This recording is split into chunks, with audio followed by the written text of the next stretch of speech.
தனி பெரும் கருணை அருட்பெரும் ஜோதி அருட்பெரும் ஜோதி தனி பெரும் கருணை அருட்பெரும் ஜோதி எல்லாம் செயல் கூடும் என் ஆனை அம்பலத்தே எல்லாம் வல்லான் தனையே ஏத்து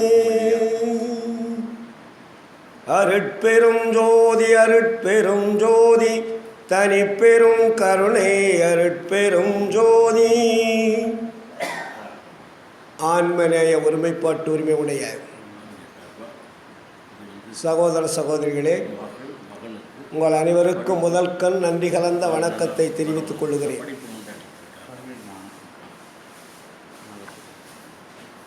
ஈரோடு மாநகரிலே சமரசுத்த சன்மார்க்க சத்திய சங்கத்தின் சார்பாக இந்த மாதம் மிக சிறப்பானதொரு விழாவை எடுத்தோம், ஆண்டு விழாவை. அது எல்லா அன்பர்களும் ஒற்றுமையுடன் இருந்து நிகழ்ச்சியை மிகவும் முழுமையாக அற்புதமாக செயல்படுத்தினார்கள். அந்த அத்தனை அன்புள்ளங்களுக்கும் மனமார்ந்த நன்றிய வார்த்தைகளும் தெரிவித்துக் கொள்கிறேன். இதில் பன்னீர் ஐயா இதில் அதிகமாக பங்கெடுத்துக்கிட்டார். தலைவர் நல்லா அருமையாக உழைச்சார். அப்புறம் பாண்டியன் ஐயா பொருளாளர் அலெக்சாண்டர், ஜோதிபவன் எல்லாருமே ஒரு ஒற்றுமையாக இருந்து நாகலிங்கம் முதல் கொண்டு அதாவது சலசலப்பு இல்லாமல் சஞ்சலங்கள் இல்லாமல் ஒரு முறையாக விழா நடைபெற்றது. மிகவும் மிகவும் பாராட்டக்குரியது. ஏனென்றால் எந்த ஒரு செயலில் நாம் ஈடுபட்டாலும் உள் அன்போடு நல்ல எண்ணத்தோடு செயல்படுகின்ற பொழுது அது வெற்றி தான் கிடைக்கும். அதுதான் திருவருள் என்பது வேறெங்கும் இல்லை. நம்முடைய சொல் செயல் நேர்மை ஒழுக்கம் இது இருக்கும்போது அந்த செயல்கள் எல்லாம் முழுமையாக தூய்மை பெறும். அதுதான் நமக்கு வள்ளலார் காட்டிய சுத்த சன்மார்க்க நெறி. அந்த அளவிலே அடுத்த ஆண்டு இன்னும் மிக சிறப்பாக விழாவை செயல்படுத்துவதற்கு எல்லாம் வல்ல அருட்பெருஞ்சோதி ஆண்டவர் அருள் புரிய வேண்டும்.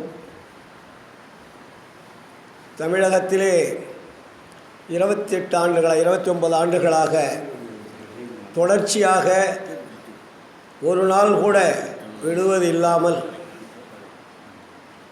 அறச்சாலை நடைபெற்று கொண்டிருக்கிறது என்றால் அது சாதாரண விஷயம் அல்ல. அந்த ஒரு பேரும் புகழும் நம்மளுடைய ஈரோடு சமரசுத்த சன்மார்க்க சத்திய சங்கத்துக்கு இருக்கிறது. அந்த அறச்சாலையானது இடைவிடாது நடைபெறுவதற்கு உண்டான துணை புரிந்த அத்தனை அன்புள்ளங்களுக்கும் எல்லாம் வல்ல அருட்பெருஞ்சோதி ஆண்டவர் அருள் புரிய வேண்டும். அதைத்தான் நாம் விண்ணப்பிக்க வேண்டும். ஆனால் நாம் எல்லோரும் இறைவனுடைய திருவருளை பெறுவதற்கு ஆயத்தமாக இருக்க வேண்டும். கொஞ்சம் குடும்பத்திலே இருந்தாலும் கூட இனி காலம் கடத்தாமல் நாம் கொஞ்சம் நம்முடைய இந்த பிறப்பிலே புனிதம் பெறுவதற்கு நாம் கொஞ்சம் ஜாக்கிரதையாக இருக்கணும். மரணமில்லா பெருவாழ்வு என்பது அடுத்த பிறவியில் கூட வரட்டும், தப்பில்லை. ஏன்னா பல கோடி பிறவிகள் நம்ம எடுத்து வந்திருக்கோம். அதனால் இந்த பிறவிலே நமக்கு கிடைக்குன்ற ஒரு ஆசை வர்றது நியாயம்தான். இருந்தாலும் அதுக்குண்டான ஆயத்தமான பாடி ஒத்துழைக்கணும். நாளைக்கே ஆண்டவர் கொடுத்துருவார். ஆனால் அவங்க பாடி ஏற்றுக்குமானா ஏற்றுக்காது. ஏன்னா இது புன்புலால் உடம்பு. அதை தான் நான் வள்ளல் பெருமான இதை பொன்னுடம்பாக முதல் மாற்றினார். ஒரு சாதாரண 100 டிகிரிக்கு மேலே ஜுரம் வந்தாவே தாங்க முடியல, டாக்டர்கிட்ட போகிறோம். ஏன்னா 1000 கோடி சூரிய பிரகாசத்தினுடைய வெப்பத்தை இந்த உடம்பு தாங்கணும். அப்படி தாங்குற மாதிரி இருந்தால் நாளைக்கு அருளை கொடுத்துருவார் ஆண்டவர். அதில் ஒன்றும் சந்தேகமே கிடையாது. அதனால் அந்த உடம்பை தான், அதற்காகத்தான் வள்ளல் பெருமான் நம்மை உடம்பை பாதுகாத்து கொள்ளுங்கன்னார். உடம்புக்குள்ளே அவ்வளோ பெரிய விஷயங்கள் இருக்குது. அதனால தான் பொன்னுடம்பு எனக்கும் பொருந்திடும் பொருட்டாய் என்னுலம் கலந்த எந்தனி அன்பேன்னுவார். பொண்ணை தீ பிடிக்காது, தெரியுமில்ல? தங்கத்தை தீ பிடிக்காது. இப்போ மின்சாரம் வருது பாருங்கள், தங்கத்திலே மின்சாரம் வருது. ஏன்னா மின்சாரம் அதில் வராது. செம்பில், இரும்பில், ஈயத்தில் இதில் மின்சாரம் வரும். இப்போ இந்த ஒயர்லாம் பார்த்திங்கன்னா செம்பு ஒயர் தான் ஜாஸ்தி இருக்கும். ஈய ஒயர்கள் போடுவாங்க. அப்புறம் ஈயமும் இரும்பும் கலந்தது போடுவாங்க. பெரிய ஒயர் இருக்குல்ல, டவர், என்னன்னு சொல்கிறது அதுக்கு, டவர் லைன், பெரிய லைன். ஒரு மின்சாரம் உற்பத்தி ஆகிற இடத்துலேருந்து எல்லா இடத்துக்கும் அனுப்புகிறாங்க இல்லைங்களா, அதுதான் பெரிய டவர். அதுலேருந்து தான் எல்லாத்துக்கும் பிரித்து கொடுப்பாங்க. அப்போ ஸ்டோரேஜ் பண்ணுறது எப்படி தெரியுமா? நமக்கு தெரியுமான்னு தெரியாது. தங்கத்தில் தான் ஸ்டோர் பண்ண முடியும். தங்கம் உருகாது. அதே மாதிரி இந்த உடம்பானது உருகக்கூடாது. இப்போ இந்த பூத உடம்பு உருகி தங்கமாக மாற்றணுன்னார் வள்ளலார். நம்ம உடம்பை வந்து உருக்கணும். எதை உருக்கணும்? பஞ்சபூதங்களை உருக்கணும். பஞ்சபூதங்களை உருக்கிறதுக்கு எது தேவைப்படுதுன்னா அருள் தான் தேவை. வேறு எதுலேயுமே அதை உருக்க முடியாது. இப்போ தங்கத்தை உருக்கிறதுக்கு எது தேவை? வெப்பம் தேவை. அப்போ இந்த பஞ்சபூதங்களை உருக்கி அதை மாற்றுவதற்கு எது தேவைன்னா அருள் தேவை. அருள் தான் அழிக்காமல் மாற்றக்கூடியது. மற்றதெல்லாம் அழிச்சிடும். ஒரு சூரிய வெப்பம் வந்தால் தாங்க முடியுதா? மழை வந்தால் தாங்க முடியல. ரொம்ப கூலிங்காக இருந்தாலும் தாங்க முடியல. அதிக காற்று அடித்தாலும் தாங்க முடியல. அப்போ இதெல்லாம் தாங்க முடியாத ஒரு வாழ்க்கை நம்ம வாழ்ந்துக்கிட்டு இருக்கிறோம். அதனால தான் வள்ளல் பெருமான் இந்த உடம்பை பொன் போல பாதுகாக்கணுன்னார். வீடு எரிஞ்சு போயிடுதுன்னு வச்சுங்க, எல்லா பொருளும் போயிடும், தங்கம் மட்டும் போகாது. நீங்கள் வச்ச இடத்துலையும் இருக்கும். நீங்கள் போய் அதை பாதுகாப்பாக எடுத்துகிட்டு வரலாம். அது மாதிரி தான் இந்த உடம்பு தங்கமாக மாற்றிவிட்டால்தான் வள்ளலார் சொன்ன நித்திய தேகம். காற்றாலே, புவியாலே, ககன மதனாலே, கனலாலே, புனலாலே, கதிராதியாலே, கூற்றாலே, கொலை கருவியாலே, பிறையற்றும் கொடும் செயல்களாலே, வேற்றாலே எஞ்சான்றும் அழியாதே விளங்கும் வெய்யளிக்க வேண்டுமென்றேன் விரைந்தளித்தான் எனக்கே. ஏற்றாலே இழிவன நீ நினையாதீர் உலகீர், என் தந்தை அருட்பெருஞ்சோதி இறைவனை சார்வீரேனார். அப்போ நம்ம இறைவனை சார்வதற்கு எது தேவை என்றால் உடம்பை தங்கமாக மாற்றணும். தங்கமாக மாற்றினா தான் தங்கமான இறைவன் நம்மக்கிட்ட தொடர்புப்பார். இன்றைக்கி சிதம்பரத்தில் பார்த்திங்கன்னா எதில் கூரை வச்சுருக்காங்க?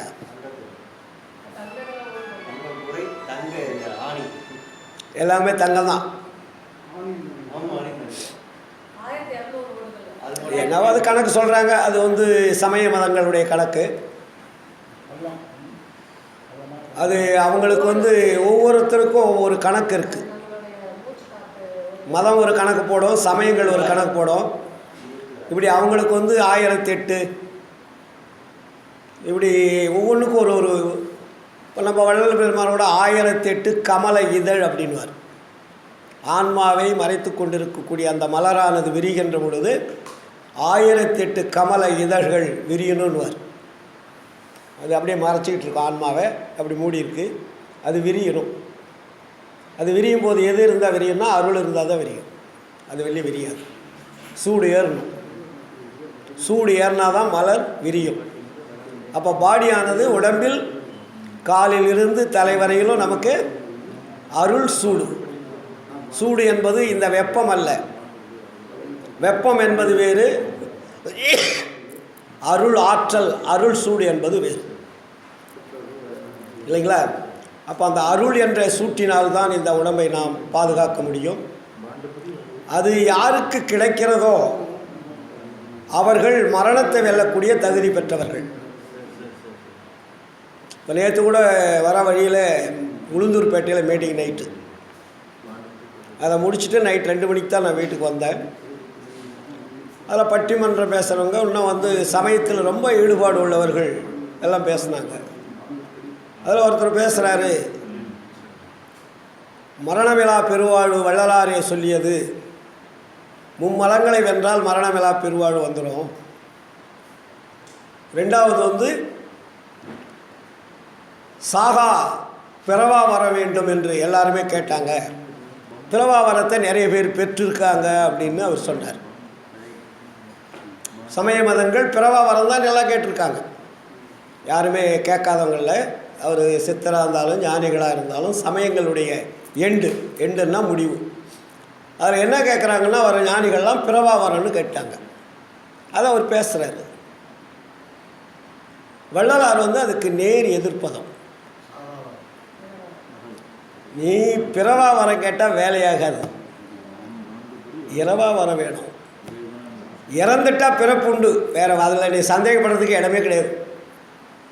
ஒரு மனிதன் இறந்து விட்டால் அவனுக்கு மீண்டும் பிறப்பு உண்டு, தான் சத்தியம். அதனால தான் வள்ளலார் சொல்கிறாரு, இறந்தவரை எடுத்திடும் போது அரற்றுகின்ற உலகில் இரவாத பெருவர நீர் ஏனடைய மாட்டீர். பிறவாதன்னா அந்த வார்த்தை போட்டார்.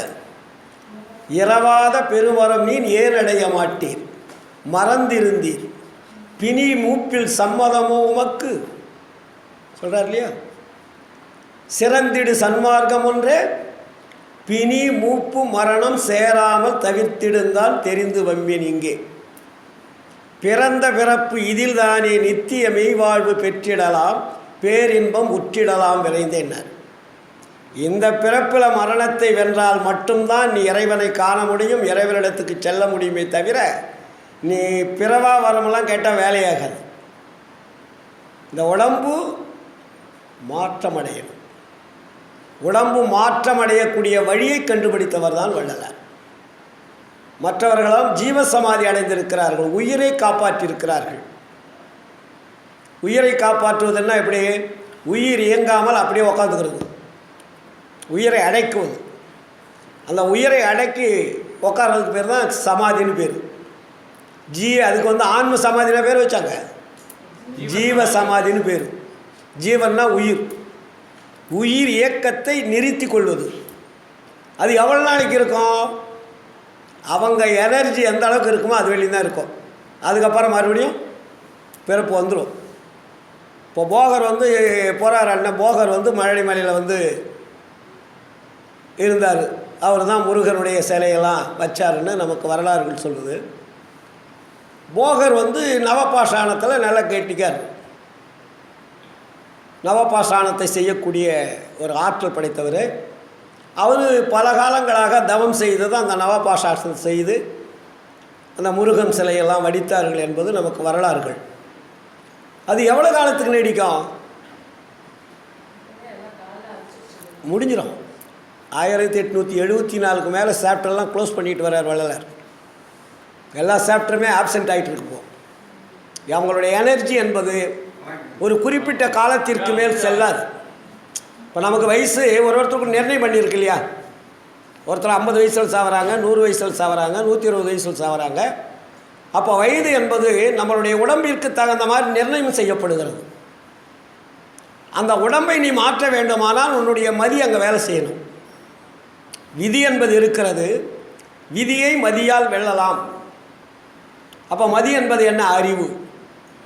அறிவை கொண்டு நீங்கள் விதியை மாற்றிக்கொள்ளக்கூடிய சக்தி நமக்கு இறைவன் கொடுத்துருக்கார். அப்போ அந்த அறிவு என்பது தான் உண்மையை தேடுவது. உண்மையை தேடுகின்ற பொழுது அறிவு வேலை செய்ய ஆரம்பிச்சிடும். அப்போ அதுதான் நமக்கு உண்மையை காட்டும். இதை வாங்கினால் இந்த உடம்பு என்ன மாற்றம் அடையும், இந்த இடத்திற்கு சென்றால் இறைவனுடைய அருளை கிடைக்கும். எந்த கடவுள்கிட்ட போனால் இறைவனுடைய அருளை கிடைக்குன்னு அப்போ தான் அறிவு சொல்லும். அது வெளியே நம்ம கண்டதே காட்சி கொண்டதே கொலன்னு ஓடிக்கிட்டு இருக்க வேண்டியதான் முக்காடு போட்டுக்கிட்டு. ஏன்னா இன்றைக்கி நம்ம கடவுளுக்கெல்லாம் ஆளுக்கு ஒரு வேஷம் தானே இருக்குது. அது நம்ம இந்தியாவில் இருக்கிற வேஷங்களுக்கு அளவே கிடையாது. எல்லா துணியிலையுமே வேஷம் வந்துடுச்சு. வாங்க வாங்க இல்லைங்களா? அப்போது நம்மளுடைய கடவுளுக்கென்று ஒரு வேஷத்தை நாம் கொடுத்து விட்டோம். கடவுளை பார்ப்பதற்கு ஒரு வேஷம் நமக்கு தேவைப்படுகிறது. முருகனுக்கு போனால் ஒரு வேஷம், ஐயப்பனுக்கு போனால் வேஷம், ஆதிபராசக்தி கோயிலுக்கு போனால் ஒரு வேஷம், இப்படி எல்லாமே நம்ம வேஷம் போட்டு பழகிட்டோம். காரணம் என்னன்னா அந்த வேஷங்களை பார்த்து நாம் மயங்கி கொண்டிருக்கிறோம். நாமும் வேஷம் போட ஆரம்பிச்சிட்டோம், கடவுளுக்கும் வேஷத்தை போட்டுட்டோம். இது எல்லாமே அபத்தமான வழிகள் என்று வள்ளல் பெருமான் நமக்கு தெளிவுபடுத்துகிறார். எப்பொழுது ஒரு மனிதன் உண்மையை அறிந்து கொள்வான் என்றால் அவனுக்கு அறிவு வேலை செய்யும். வழி இது, துறை இது, நீ செய்யும் முறை இது. இந்த வழிதான் முறையானது, இந்த வழிதான் தெளிவானது, இந்த வழிதான் நேர்மையானது என்று எவன் ஒருவனுக்கு தெரிகிறது அவன் தப்பு பண்ண மாட்டான். அப்போ அவனுக்கு அச்சம், பயம் என்பது தன்னைத்தானே வந்துடும். ஓ, இந்த வழியில் போனால் நமக்கு ஆபத்து, அதை செய்யக்கூடாது. இந்த வழியில் போனால் நமக்கு நிம்மதி, அதை செய்யலாம். தெளிவு கிடைச்சிடும். ஏன் இன்றைக்கி மனிதர்களுக்கு அந்த பயம் வருது, அச்சம் வருதுன்னா தெளிவில்லாமை. தெளிவு இருந்தால் அச்சம், பயம் வரவே வராது. நம்ம வாழ்க்கையில் அதிகமாக நமக்கு மரணம் வருவதற்கு காரணமே அச்சமும் பயம்தான். எந்த நேரம் பயத்தோடு தான் வாழ்கிறோம். ரோட்டில் போனாலும் பயம், பைக் ஓட்டினாலும் பயம், தொழில் பண்ணாலும் பயம், பொண்டாட்டி திட்டினாலும் பயம், பிள்ளைங்க திட்டினாலும் பயம், சொத்து வாங்கினாலும் பயம், வியாபாரம் பண்ணாலும் பயம், எல்லாமே பயம். அப்போ அந்த பயம் என்ற ஒரு சுழற்சியில் நாம் வாழ்ந்து கொண்டு இருக்கிறோம். ஏன் இந்த பயம் நமக்கு வருகிறது என்றால் நாம் உண்மை அறியாமல் வாழ்வதனால் வரக்கூடிய பயம்தான். அதனால தான் வள்ளல் பெருமான் அடிக்கடி சொல்லுவார், உண்மை உரைக்கின்றேன்வார். ஏன்னா இதுவரையில் நாம் பொய்யான ஒரு கதாபாத்திரங்களையே நம்ம பார்த்து பார்த்து பழகிட்டோம். இந்த உலகத்தில் இருக்கக்கூடிய கதாபாத்திரங்கள் எல்லாமே பொய்யான கதாபாத்திரங்கள். அந்த பொய்யை பார்த்து பார்த்து பழகிவிட்டால் நாம் பொய்யனாகவே வாழ்ந்து கொண்டிருப்பதற்குண்டான வாழ்க்கையை நாம் அமைத்து கொண்டோம். இன்றைக்கி ஒரு புனிதமான நாள், ஒரு நல்ல நாள். தெரியுமா என்னன்னு? அவளை பற்றி நமக்கு என்ன? திண்டுக்கல் சரவணானந்தா பிறந்த நாள். திண்டுக்கல் சரவணானந்தா இருந்தார் இல்லையா, அவருடைய பிறந்த நாள். அவர் 1910 ஆண்டு பிறந்திருக்கார். 19/11/1910. இப்போ அவருக்கு வயசு 107.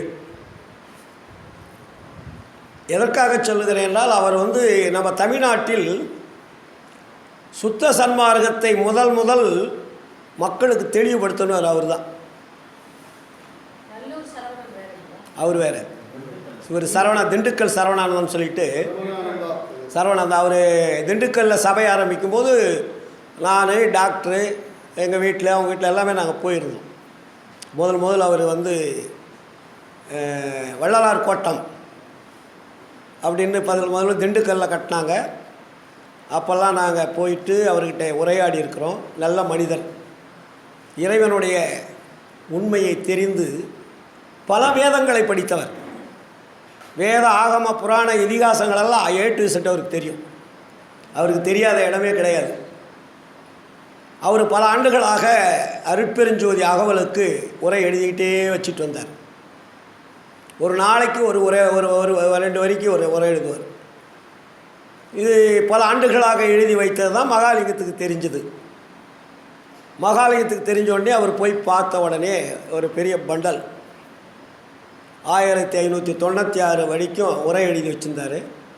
அதான் மகாலிங்கம் தான் தன்னுடைய சொந்த செலவில் நான் வெளியிட்டிருக்கிறேன், அனுமதி கொடுங்கன்னு கேட்டு எந்த விதமான பிரதிபலனும் எதிர்பார்க்காமல் அவர் எடுத்து அப்படியே கொடுத்துட்டார். அவரோட உரை தான் ரொம்ப தெளிவான உரையாக இருக்கும். ஆனால் கொஞ்சம் புரியாதவர்களுக்கு படிக்கிறது கஷ்டம். அகவலுக்கு சரவணானந்தா உரை சூப்பராக இருக்கும். எனக்கு தெளிவாக பிடிக்கும். ஏன்னா அந்த அளவுக்கு அந்த சுத்த சன்மார்க்கத்தினுடைய ஆணிவேர் எங்கன்னு அவர் கண்டுபிடிக்கிறார். வள்ளலார் சொன்னதை கண்டுபிடித்து அதனுடைய உண்மைகளை எடுத்து மக்களுக்கு தெளிவுபடுத்தினார். அவர் சில விஷயங்களில் கொஞ்சம் கிராஸ் ஆனார். அப்போ தமிழகம் எங்கும் ஒரே பிரச்சனைகளாக இருந்தது.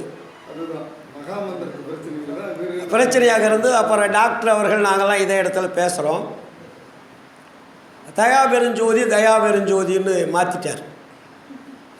தமிழ்நாடு பூரா கேட்கறதுக்கு, அவர்கிட்ட போய் கேட்கறதுக்கு அச்சம், எல்லாம் பயப்படுறாங்க.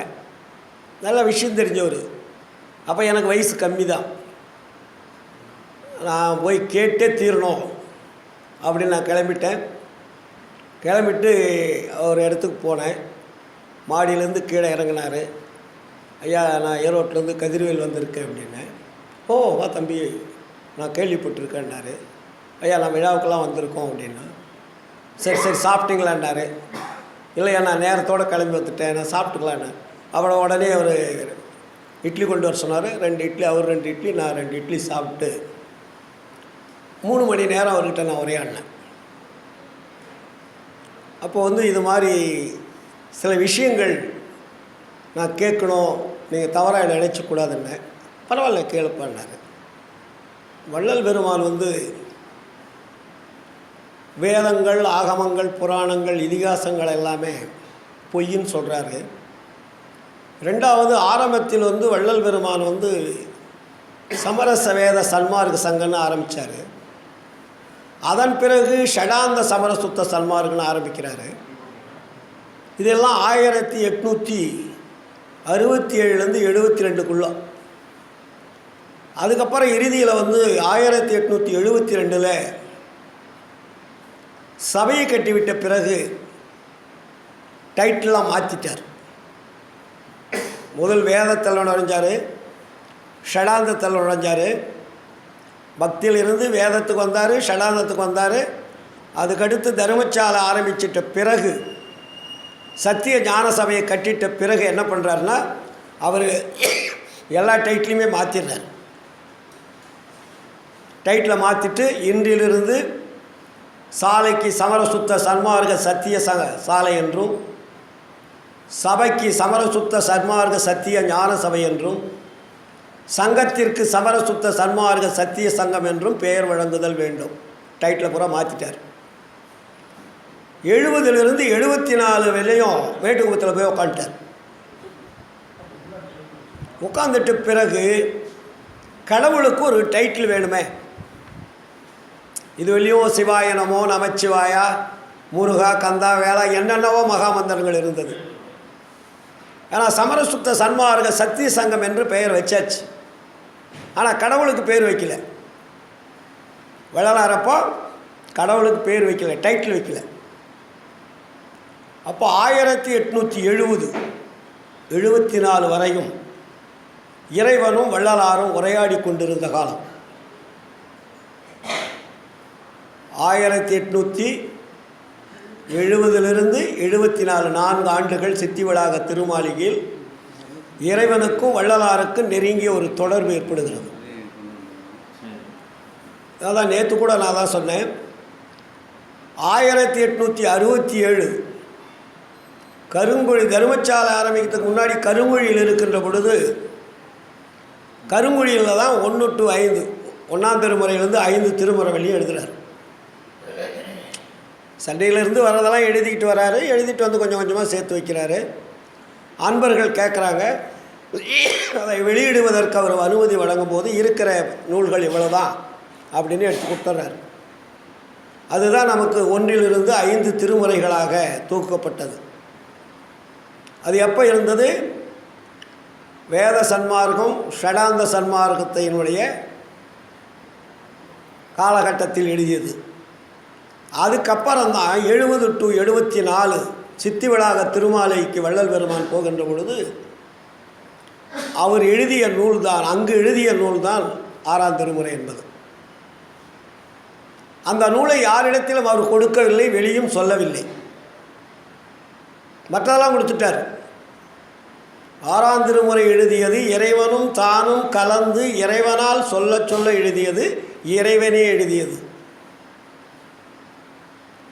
ஏன்னா அதெல்லாம் வள்ளலார் சொல்வார், இறைவன் என்னுள் இருந்து இசைக்கின்றான்வார். இறைவன் என் உள்ளிருந்து இசைத்து கொண்டிருக்கிறான். நீ கொடுக்க நான் தொடுக்க என்ன தவம் செய்தேனோ அப்படின்வார். சிற்சபையில் நடிக்கின்றாய், செந்தமிழில் வளர்கின்றாய்வார். அப்போது இறைவன் வள்ளலாருடைய பாடியில் இறங்கி இறைவனே எழுதின நூல் தான் 6ஆம் திருமுறை. நம்ம சொல்கிறோம் ஒரே இரவில் 1596 வரிகளை வள்ளலார் எழுதியாரான்னு நம்ம சொல்லிகிட்டு இருக்கிறோம். யார் போய் பார்த்தா? அகவல் எழுதும்போது யாராவது பக்கத்தில் உக்காந்தாங்களா? சித்தி விழாக திருமாலை ரூமு அவர் மட்டும்தான் இருப்பார் உள்ள. அவர் உள்ள என்ன பண்ணியிருக்காரு யாருக்கும் தெரியாது. டோர் லாக் பண்ணிவிடுவார். இப்போ போய் பார்க்குறீங்கள, உள்ளதான் எழுதுவார். அந்த நூல் வெளியே வராது. அவர் எழுதியது எதுவுமே அவர் சொன்னாதான். நான் என்ன எழுதியிருக்கேன்னா அது வெளியே அவர் சொல்லலை. எழுதி எழுதி எழுதி எழுதி எழுதி எழுதி அப்படியே பைண்ட் பண்ணி அப்படியே அடுக்கி வச்சுருக்கார். அது அடுக்கி வச்சுட்ட பிறகு வெளியிடக்கூடாது அப்படின்னு சொல்லிட்டு ஒரு உறுதிப்பாடு வச்சுக்கிட்டார். வெளியிடலை. வள்ளலார் சித்தி பெற்ற பிறகு 5-6 ஆண்டுகள் கழித்து தான் 6ஆம் திருமுறை வெளியே வருது. ஞாபகம் வச்சுங்க. வள்ளலார் இருக்கின்ற வரையிலோ இல்லை வள்ளலாருடைய அணுக்க தொண்டர்களோ மற்றவர்களுக்கோ யாருக்கிட்டையுமே அவர் கொடுக்கல நூல். அது வெளியிட வள்ளல் பெருமான் சித்தி பெற்று 5-6 ஆண்டுகள் கழித்து தான் இந்த நூல் வந்து வெளியிடுது. 879 9ஆவது மாதம் தொழுவூராருடைய வெளியிலிருந்து அதாவது அந்த புக்கு பழைய புக்கில் இருக்கும். அதை நான் சரியாக எனக்கு தேதி ஞாபகம் இல்லை. அதனால் நான் சொல்லியது தவறாகிடக்கூடாதுல்ல. அதனால் வந்து அப்போ அந்த காலகட்டத்தில் தான் அவர் எழுதுகிறாரு. அப்போ அதில் ஒரு உண்மை அங்கே நமக்கு தெரிஞ்சுக்கணும். அப்போ வந்து வெளிப்படையாக உங்களுக்கு சொல்கிறேன்னு ஒரு நாளைக்கு வந்து வெளியே வரார். வெளியே வந்து வெளிப்படையாக இப்பொழுது நான் உங்களிடத்தில் உரையாற்றப் போகிறேன் என்று சொல்கிறார் வள்ளலார். வெளிப்படையாக எதற்காக சொல்லுகிறார் என்று பார்க்கின்ற பொழுது அன்றுதான் கொடி கட்டிய நாள். வெளிப்படையாக உரைக்கின்ற நாள் எது? கொடிகட்டி கொண்ட நாள். சித்திவிளாக திருமாளிகையிலே கொடி கட்டி அங்கே ஒரு பேருபதேசத்தை நிகழ்த்துகிறார். அந்த பேருபதேசத்தை நிகழ்த்துகின்ற பொழுதுதான் நமக்கு தெரியும் என்ன சொல்கிறார்னு. அது வெளியும் உள்ளே இருந்ததெல்லாம் தெரியாது. அப்போ அவர் சொல்லுகின்ற பொழுது முதல் வரியிலே சொல்லுவார்,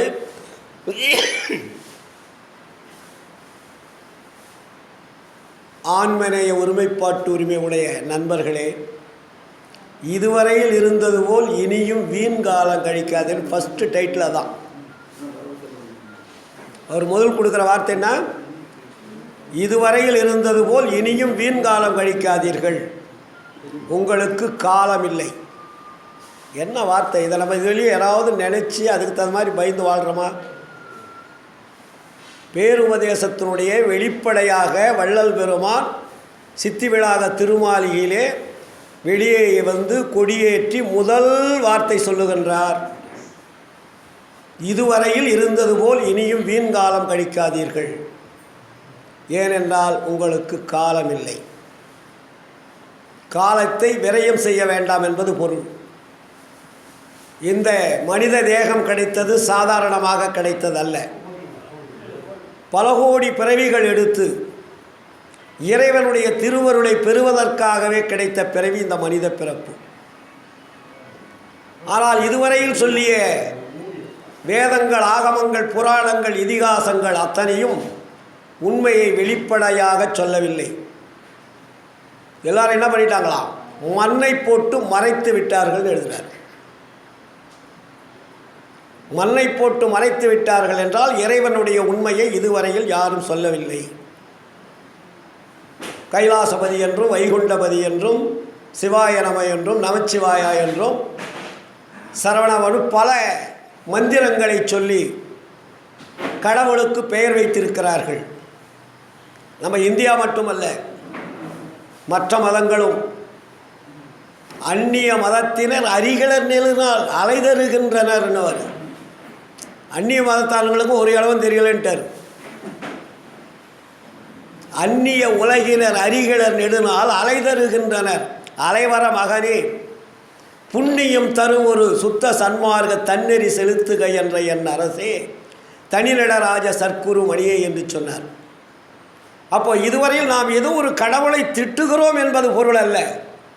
இப்போ நிறைய பேர் கதிர்வேல் வந்து எந்த மேடையில் போனாலும் கடவுளை திட்டுறான் அப்படின்றது ஒரு பேர் உண்டு எனக்கு. இது அவங்களும் கேட்டு கேட்டு பழகிட்டாங்க, நானும் பேசி பேசி பழகிட்டேன்.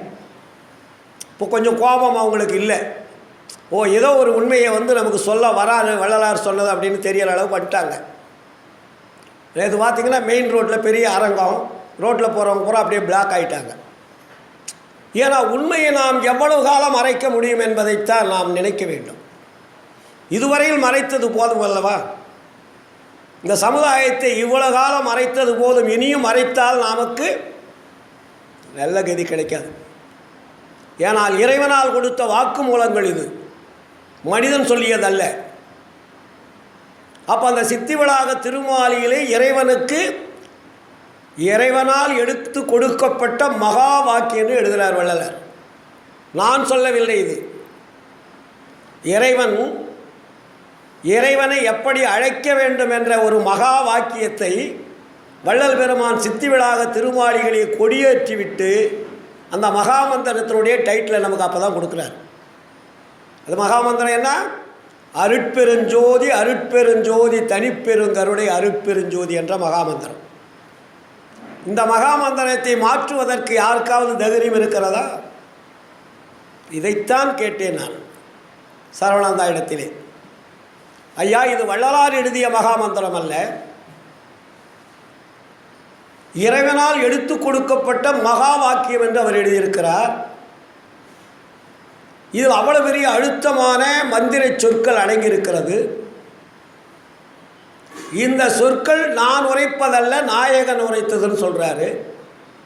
அப்படி இருக்கின்ற பொழுது நீங்கள் இவ்வளவு பெரியவர்கள், வேதங்களை கரைத்து குடித்திருக்கிறீர்கள், ஆகமங்களை கரைத்து கொடுத்திருக்கிறீர்கள், சித்தாந்த வேதாந்தம் கலாந்தம் யோகாந்தம் நாதாந்தம் போதாந்தம் என்ற 6 அந்தங்களையும் கரைத்து கொடுத்திருக்கிறீர்கள்.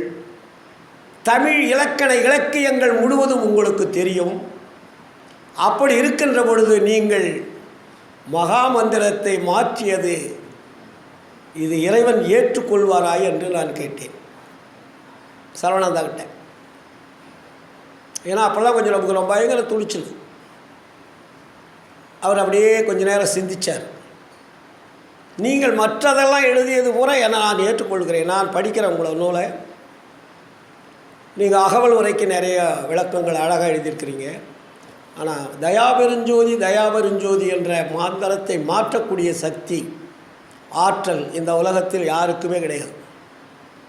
ஏனென்றால் அது இறைவனால் எடுத்து கொடுக்கப்பட்ட மகா மந்திரம் மகா வார்த்தை என்று சொல்லுகிறார். அப்படி சொன்னோடனே 2 நிமிஷம் அப்படியே யோசனை பண்ணார். அப்புறம் அன்பு தயவு கருணை, தயவு என்பது ஒரு பெரிய ஒரு ஆற்றல் மிகுந்த வார்த்தை, அதனால தான் நான் தயாபெருஞ்சோதி என்று போட்டேன்னார். அது வள்ளலாருக்கு தெரிஞ்சிருந்தால் அந்த வார்த்தையை அவரே போட்டிருப்பார். வள்ளலாருக்கு இதை விட அது சிறந்த வார்த்தை என்றால் அருட்பெருஞ்சோதி ஆண்டவர் அந்த வார்த்தைக்கு இந்த வார்த்தையை போட சொல்கிறார் இல்லையா? அதனால தான் அதில் என்ன பண்ணிட்டார், அகவல்ல வள்ளலார் 4 அருட்பெருஞ்சோதி போட்டார். அருட்பெருஞ்சோதி அருட்பெருஞ்சோதி அருட்பெருஞ்சோதி அருட்பெருஞ்சோதி முடிக்கும் போது அதே மாதிரி 4 அருட்பெருஞ்சோதி. அப்போ ஏன் 4 போட்டார்?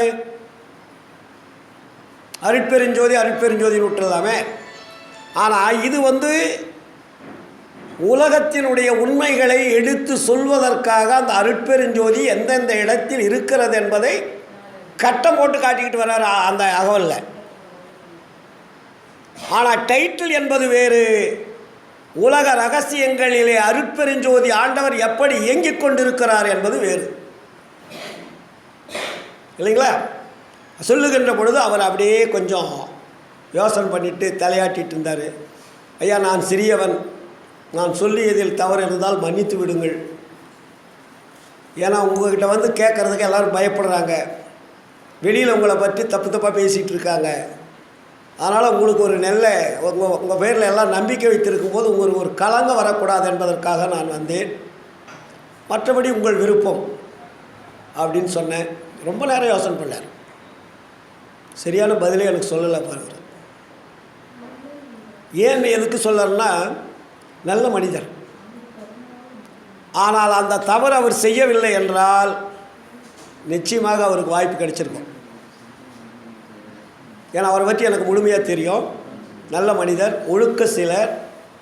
வள்ளலார் சொன்ன அந்த 4 ஒழுக்கங்களையும் 2 ஒழுக்கங்களையும் முழுமையாக கடைபிடித்தவர் சரவணாந்தா, நான் பார்த்த வரையில்.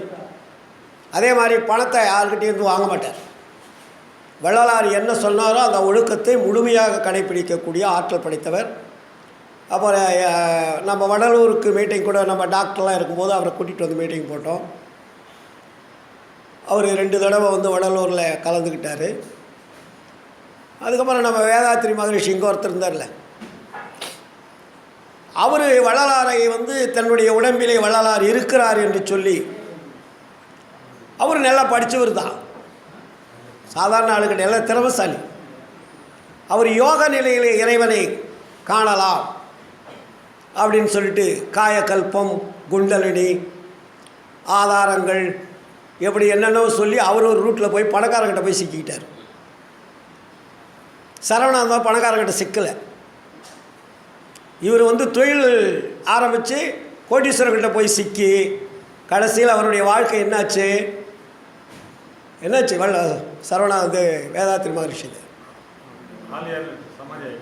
எங்கே சமாதி ஆகிட்டார்.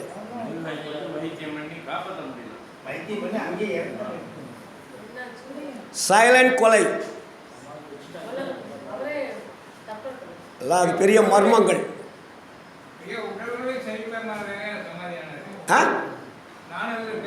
இல்லை, எனக்கு தெரியுங்க. அவர் கூட இருந்தவங்க பூரா என்னுடைய நண்பர்கள். இங்கே தான் எஸ்கேம் எனக்கு ரொம்ப காலத்தில் பழக்கம். இங்கே மீட்டிங் போடுவோம். ஹஸ்பண்ட் ஒய்ஃபு இங்கே தான் இரவு போல் உட்காந்து பார்த்து போயிருக்காங்க. அப்போ அவர்கிட்ட அவங்கள மற்ற இறுதி காலத்தில் அவரை யாரும் கண்டுகொள்வதற்கு விடவில்லை. மருத்துவருடைய பரிசோதனைகள் அதிகமாக நடந்து கொண்டிருந்தது. ஆமாம், அது மலேசியா முதல் கொண்டு செய்தி போயிருக்கு. 500 கோடி ரூபாய்க்கு மேலே இருந்திருக்கு. அந்த பணத்தை மக்களுக்கு செலவிட வேண்டும் என்று அவர் சொல்லியிருக்கார். 500 கோடி ரூபாய்க்கு மேலே இருக்குது. இது மக்களுடைய பணம், மக்களுக்காகவே இது நம்ம செலவு பண்ணணும் அப்படின்னு அவர் ஒரு சூழலை உருவாக்குறாரு. அப்போ சோமசுந்தர்னு ஒருத்தர் சென்னையில் இருக்கார். இன்னொருத்தனை கூட மலேசியா வந்தார். அவர் பேர் என்ன? அவர் தான் அவர் முதல் சீடராக இருந்தவர். அவரும் நமக்கு நெருங்கிய நண்பர். பார்ப்பதற்கூடாமல் அவருக்கு நெருக்கமானவர்களெல்லாம் நீக்கி புதியதாக ஆசிரியர்களை புதுப்பித்து, இப்போ இருக்கிற ஆசிரியர்களாம் பழைய ஆசிரியர்கள் யாருமே கிடைக்க மாட்டாங்க. நீங்கள் வேதாத்திரி மகரிஷியினுடைய இதில் போய்ங்க பழைய ஆள் ஒருத்தர் கூட இருக்க மாட்டாங்க. எல்லாமே புது ஆளுங்க தான். ஏன்னா அவரை வச்சு என்எம்எஸ் கலையரங்கத்தில் நம்ம மாநாடு போடும்போது நாங்கள் ரவுண்ட் டேபிள் போட்டு அவர்கிட்ட கேள்வி கேட்டுக்கிட்டு இருக்கிறோம். அவர் மகரிஷிக்கிட்ட, நான் டாக்டரு, எஸ்எஸ்எம்மு, எஸ்கேஎம்மு, இப்போ எங்கள் துணைவியார், டாக்டர் ஒய்ஃப் எல்லாருமே அங்கே முன்னாடி.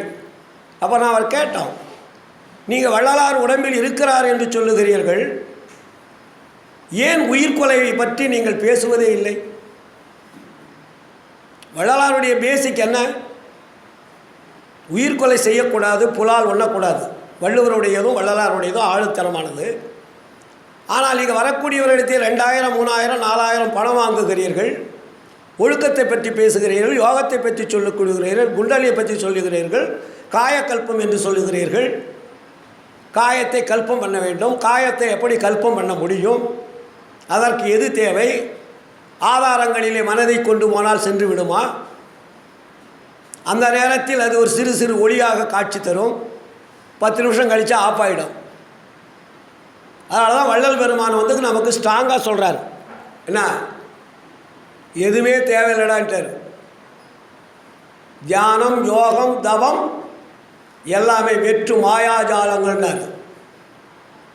ஜீவகாருண்யம் இல்லாமல் செய்யப்படுகின்ற எந்த யோகம், தியானம், தவம் அத்தனையும் மாயாஜாலங்கள். நம்பி ஏமாந்து விடாதீர்கள். ஒரு மனிதன் தன்னுடைய உடம்பையும் உயிரையும் காப்பாற்ற வேண்டுமானால் அவனுக்கு எது தேவை? ஒழுக்கம் தேவை. ஒழுக்கம் இல்லாமல் நீ 3 வேளை மாமிசத்தை தின்னு விட்டு குண்டலி யோகம் பண்ணாக்கா வந்துடுமா? குண்டலி யோகம் சக்தி ஆகிடுமா? அந்த குண்டலி மேலே ஏறுமா? சிந்திக்க வேண்டும். காயகல்பம் என்றால் காயத்தை காப்பாற்றி விட முடியுமா? உங்களுடைய காயத்தை காப்பாற்ற முடியாமல் மற்றவருடைய உடம்பை எப்படி காப்பாற்ற முடியும்? வள்ளல் பெருமான் கடைசியில் கேட்டாரே, உலகினிலுக்கு உயிர்களுக்கு உறும் இடையூறலாம் விலக நீ அடைந்து விளக்குக மகிழ்க, சுத்த சன்மார்க்க சுகநிலை பெருக உத்தமன் ஆகுக ஓங்குக என்றனை போற்றினின் பேரருள் போற்றினின் பெருஞ்சீர் ஆற்றலின் ஓங்கி அருட்பெருஞ்சோதி. உலகினிலுக்கு உயிர்களுக்கு ஒரு இடையூறை விலக வேண்டுமானால் நீ ஒழுக்குமாறு, நீ அடைந்து விளக்குக மகிழ்க. நீ அடையாமல் மற்றவருடைய உடம்பை பாதுகாக்க முடியுமா என்றால் முடியாது. நீ டாக்டர் டெஸ்ட் பண்ணிட்டு இருந்தார், ஒரு நாள் டாக்டர் வந்து டெஸ்ட் பண்ணிவிட்டு மாத்திரையும் மருந்துகள் கொடுத்துட்டு இருக்கும்போது காயகல்பம் எப்படி வேலை செய்யல, தனக்கே வேலை செய்யலைன்னா மற்றவர்களுக்கு எப்படி வேலை செய்யும்? மருத்துவம் உள்ள உடலை கடைசியில் ஒரு 6 மாதம் 1 வருஷம்லாம் பார்க்க 6 நாட் அலவுடு. அதான் கேட்டதுக்கு அது எனக்கு கூடுவாஞ்சேரியில் நான் சென்னையில் இருக்கும்போது எனக்கு வந்து வள்ளலார் காட்சி கொடுத்தார். அப்போ அவர் கூடுவாஞ்சேரியில் இருக்கும்போது இவங்களுக்கெல்லாம் தெரியாததுக்கு முன்னாடி நான் போய் பார்க்குறேன் அவரை. எங்கள் சின்ன மாமனார் சென்னையில் பரங்கி வளையில் இருக்கார். அவருக்கு லிங்க்கு. ஆமாம், கூடுவாஞ்சேரியில் அவர் குடிசையில் இருக்கும்போது நான் எங்கள் சின்ன மாமனார் தான் என்னை கூட்டிகிட்டு போகிறாரு. எனக்கு அப்போ திருமணம் முடிஞ்சு 50 வருஷம் ஆகுது. திருமணம் முடிஞ்சு நாங்கள் சென்னைக்கு போயிருக்கோம். அப்போது மாப்பிள்ளை வாங்க, ஒரு முக்கியமானவர் இருக்கார், நம்ம பார்த்துட்டு வரலான்னு எங்கள் சின்ன மாமனார் இன்னும் இருக்கார். அவர் உடம்பு ஆரோக்கியமாக இருக்கார். இன்றைக்கும் டாக்டர் கிடையாது. எங்கள் சின்ன மாமனாருக்கு இன்றைக்கி 90 வயசாக போகுது. எந்த டாக்டர் ட்ரீட்மெண்ட்டும் கிடையாது.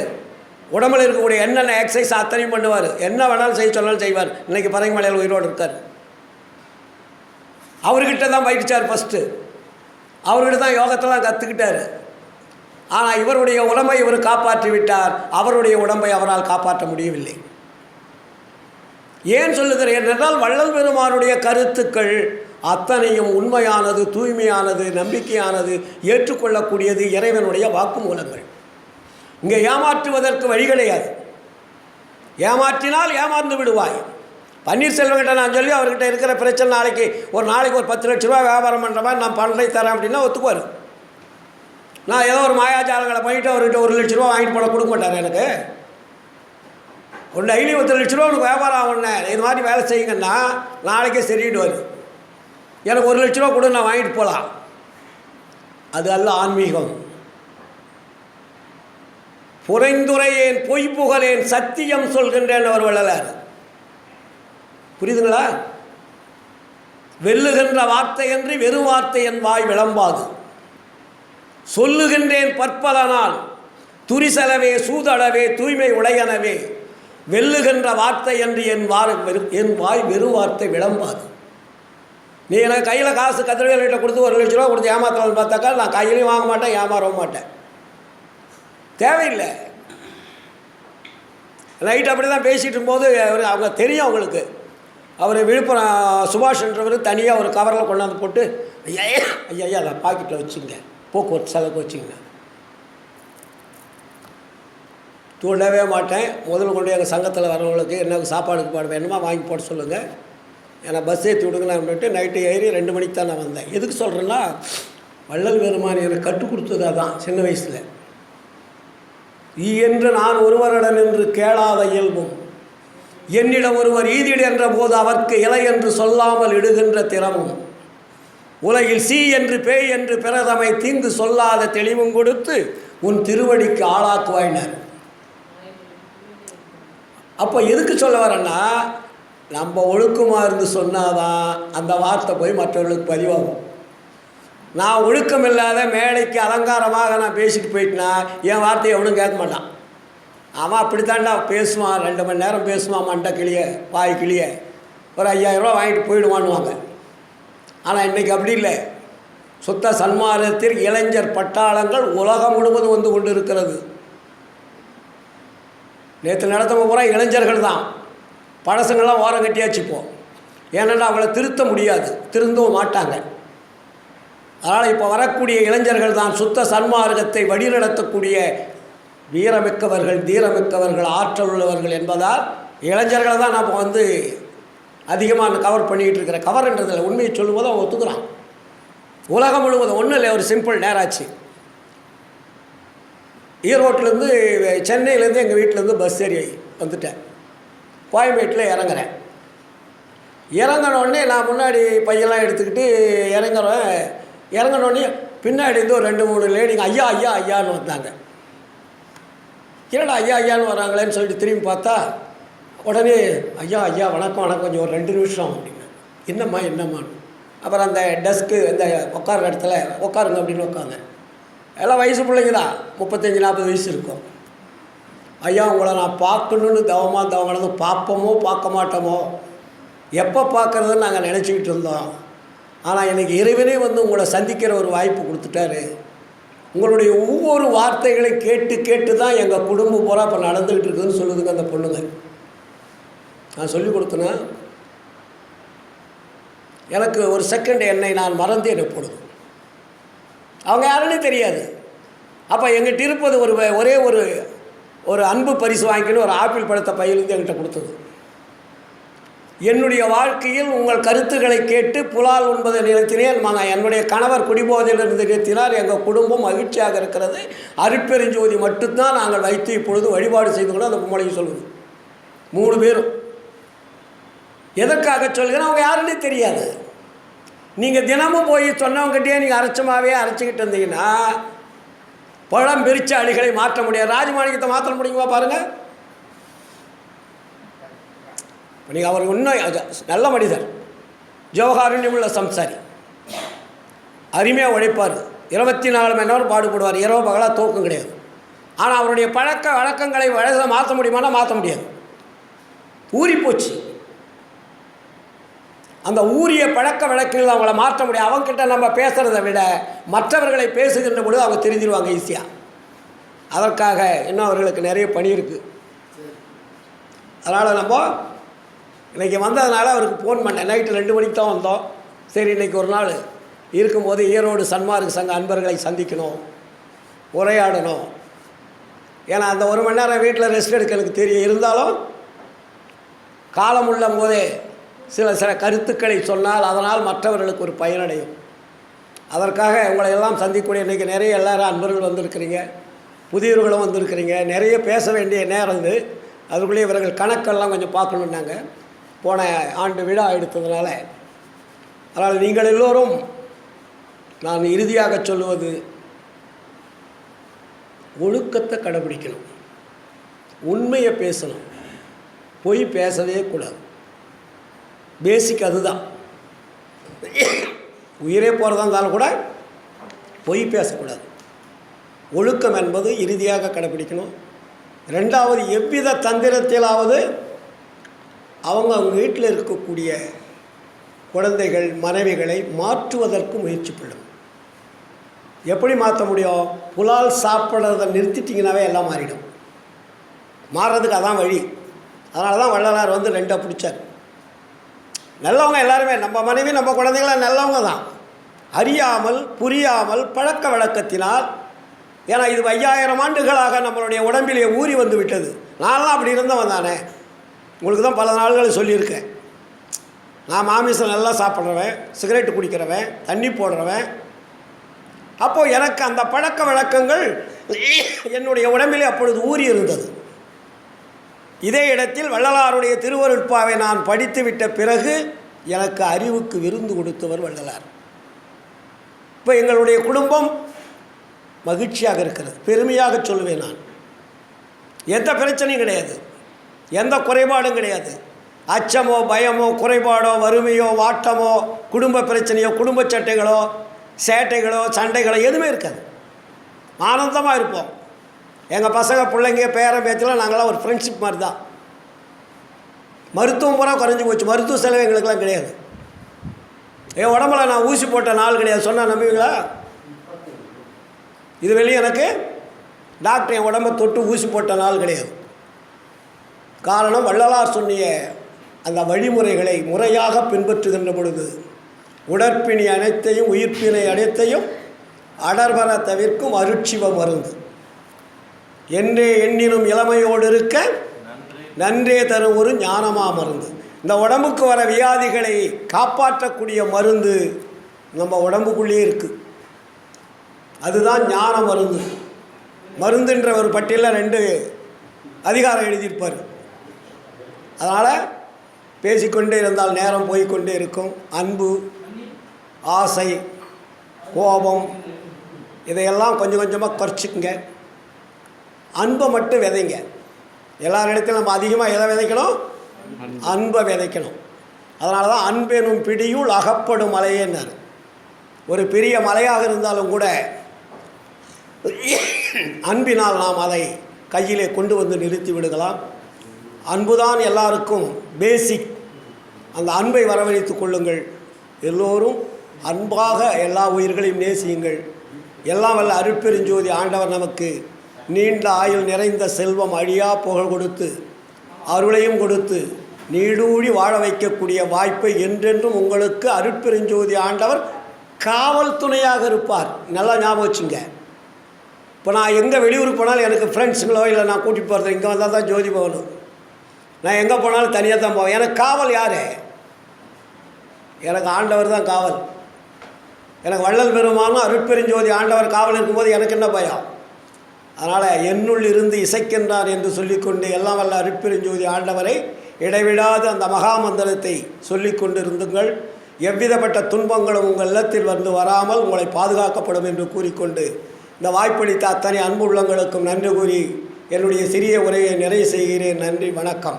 1ஆம் தேதிக்கு மேலே நான் வருவேன். அந்த ஞாயிற்றுக்கிழமை வச்சுக்கலாம். போஸ்ட்டுக்கு நம்ம போகிறோம் இல்லையா? 6ஆம் தேதி பூசம், 7ஆம் தேதி பூசம், 5ஆம் தேதி போயிடுவோம். நான் 6 போகிறோம். அதுக்கு முன்னாடி எப்போ ஞாயிற்றுக்கிழமை வருது உங்களுக்கு?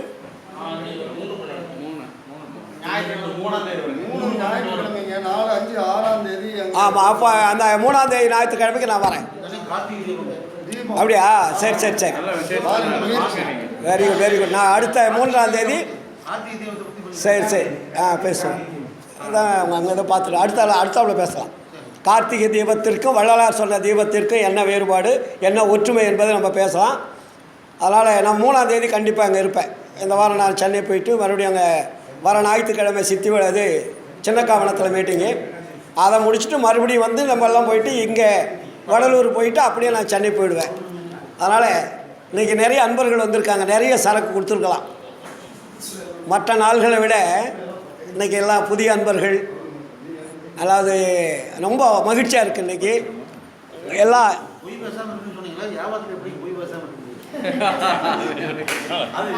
இல்லை இல்லை இல்லை இல்லை, நல்ல கேள்விதான். வியாபாரம் என்பது வேறு. ஏன்னா நீங்கள் வந்து ஒரு கொள்முதல் செய்கிறீங்க, கொள்முதலுக்கு உண்டான லாபத்தை வைக்கிறீங்க. நீங்கள் வந்து 10 ரூபாய் வாங்கி 100 ரூபாய் வாங்கி 100 ரூபான்னு போட முடியாது. அது வந்து தப்பு. உங்களுடைய கொள்முதலுக்கு தகுந்த, உழைப்புக்கு தகுந்த, வாடகைக்கு தகுந்த, வருமானத்துக்கு தகுந்த லாபத்தை போடுவது குற்றம் இல்லை. ஏன்னா நீங்கள் பிழைக்கணும் இல்லை, உழைப்பு தானே. அதுவும் உழைப்புக்குண்டான ஊதியம். வள்ளல் பெருமானே இந்த வள்ளலார் வந்து வடலூரில் வகுப்பு நடத்துகின்ற பொழுது மாணவர்களுக்கு பாடம் சொல்லிக் கொடுத்தால் அவர்களுக்கு மாத ஊதியம் கொடுக்க வேண்டும்னு எழுதுகிறார். சும்மா சொல்லிக் கொடுக்கக்கூடாது. அவங்க வீடு பட்டியாக போய்டுல குழந்தை பிள்ளை மனைவி மக்கள்லாம் அவர்களுக்கு ஊதியம் கொடுக்கணும்னு எழுதுகிறாரு. வியாபாரத்தில் பொய் சொல்வது குற்றம் அல்ல, வாழ்க்கையில் பொய் சொல்லக்கூடாது. புரியுதுங்களா? வியாபாரம் என்பது அது. ஏன்னா அவங்க வந்து நீங்கள் 10 ரூபாய்க்கு தான் வாங்கினங்க, நீங்கள் ஒரு 2 ரூபா கொடுங்கன்னா கொடுக்க மாட்டாங்க. நீங்கள் அதில் சீலை ஒட்டி 10 ரூபான்றதை ஒரு 120 ரூபா, 100 ரூபான்றது 120 போடுங்க சொல்லாமல் கொள்ளாமல் வாங்கிக்குவாங்க. வியாபாரம் என்பது வேறு. அதுதான் வள்ளலார் சொல்கிறாரு, நீங்கள் எவ்வித தந்திரத்தாலும் வருமானம் வந்தாலும் உழைப்பினால் வந்தாலும் ஆனால் ஜீவகாருண்யமே நீங்கள் வழிபாடு கொண்டீர்களானால் உங்களை காப்பாற்றப்படும். இப்போ நீங்கள் சம்பாதிச்சல் 40,000 கொண்டாந்து கொடுத்துட்டீங்களே, லாபம் இல்லைன்னா எப்படி கொடுக்குது? அந்த மாதிரி அந்த ஜீவகாருண்யம் செய்கின்ற பொழுது இந்த சிறு சிறு குற்றங்கள் உங்களை காப்பாற்றும். ஒதுக்கணும். என்னுடைய வாழ்க்கையில் நான் அப்படி தான் பண்ணேன். நான் சம்பாதிக்கிறத பாதி பணம் நான் ஒதுக்கணும் சார். அதனால் நேரம் ஆகிட்டே இருக்கு. பேசிகிட்டு இருந்தால் அவர்கள் பார்க்கட்டும். அடுத்த ஞாயிற்றுக்கிழமை நம்ம சந்திக்கலாம். சரிங்களா? 3ஆவது எல்லா அன்பர்களும் நிறையா வந்திருக்காங்க. அது மகிழ்ச்சி சொன்னீங்க. அதை விட எங்களுக்கு நீங்கள் பேசுனீங்களே, நான் கேட்டது 1/2 மணி நேரம் தான் கேட்டுக்கிறேன். இன்னும் 1 மணி நேரம் பேசினா நான் கேட்குறேன். அந்த மாதிரி எல்லாத்துக்கும் மகிழ்ச்சி. வாங்க, அடுத்த வாரம் 3ஆம் தேதி வாங்க, நிறைய பேசுவோம். ஏன்னா நம்ம உண்மைகளை தெரிந்து கொள்ளாமலே இந்த வழியை நம்ம வாழ்ந்துட்டோம். ஏன்னா எல்லாம் அதை தான் சொல்லுவார் வள்ளலாரே, இப்பொழுது கேட்காத கேள்விகளை கேட்குகின்ற காலம். அதுக்கு முன்னாடி யாரும் கேட்க போகிறதுக்கு தகுதி கிடையாது. யார் சொன்னாலும் சரி சரி சரிங்களுக்கு போவாங்க. இப்பொழுது கேட்காத கேள்விகளை கேட்கின்ற காலம், தெரியாத உண்மைகளை தெரிந்து கொள்ளுகின்ற காலம், அறியாத அனுபவங்களை அறிந்து கொள்ளுகின்ற காலம். அந்த அளவிற்கு அறிவு வளர்ச்சி மனிதனுக்கு அதிகமாகி கொண்டிருக்கிறது. நீங்கள் நான் சொல்கிறதான் நீங்கள் கேட்கின்ற அவசியமே கிடையாது. சந்தேகம் இருந்தால் யார் வேண்டுமானாலும் கேட்கலாம். அதற்குண்டான பதிலை பெற்றுக்கொள்ளலாம். தவறுகள் இருந்தாலும் திருத்திக் கொள்ளலாம். இதை கேட்டார், நீங்கள் என்ன இப்படி கேட்குறீங்கன்னு சொல்லக்கூடாது. அவர் கேட்ட கேள்வி, அந்த கேள்விக்கு உண்டான பதில் நம்ம சொன்னால் அவருக்கு ஒரு மகிழ்ச்சி அடையும். அது எல்லாருக்குமே பொருந்தும் இல்லைங்களா? நன்றி நன்றி நன்றி.